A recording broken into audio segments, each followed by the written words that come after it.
Hey, I wanted to share with you a dad moment I had today. One of the cool aspects of teaching parents how to parent this way is about embracing conflict and how conflict is an opportunity to learn and grow as a dad, but also for my kids. And so this morning, my 7-year-old son, Brennan, was participating in some homeschooling activities with my wife. And my wife, Sarah, was giving him some questions, and they were just questions just to kind of get his brain going. You could tell though in watching him that he felt this desire to want to know all the answers, and even though that wasn't necessary thing. My wife was just giving the question, seeing if he knew the answer. It was kind of a fun exercise, and if he didn't know it, she would give him the answer. But he seemed to be taking it personal whenever she would give him the answer, to where he was getting really kind of frustrated, and eventually he was also getting kind of sad, and it was kind of crying. You could see a lot of different feelings going on. So eventually my wife asked me to help, and I was glad that I had a moment to do that. So I went over and just asked Brennan to come back with me. And then we, in our home, have a place to go. It's a spot where we can go and calm down, and we can discuss our feelings. And so my 7-year-old's done this a lot with us, and he showed me he feels sad, he feels disappointed, he feels frustrated.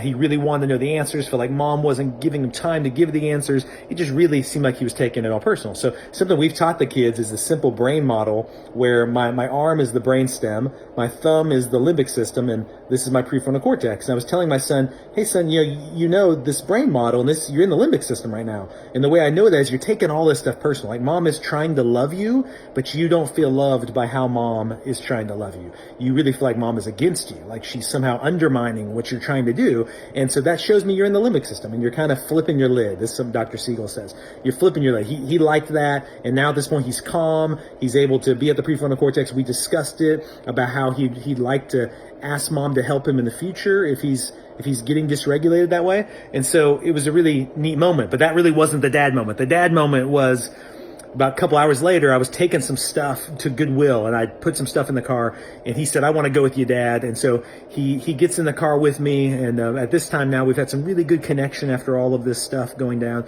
And he gets in the car, but I'm feeling kind of stressed today. And so I looked and I saw some trash on the floor next to where him and his sisters get in the back of the car, and I started like kind of griping about it. I was like, man, what is the deal? Why do you guys let this trash here? And I just, rah, rah, rah, rah, doing this whole thing.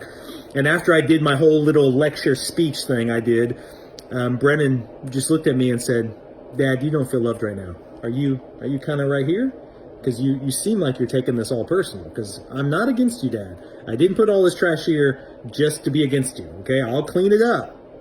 And it was a really, really cool moment. I felt so proud of my 7-year-old boy to be able to know that my stress and anger was not about him. It wasn't about that trash.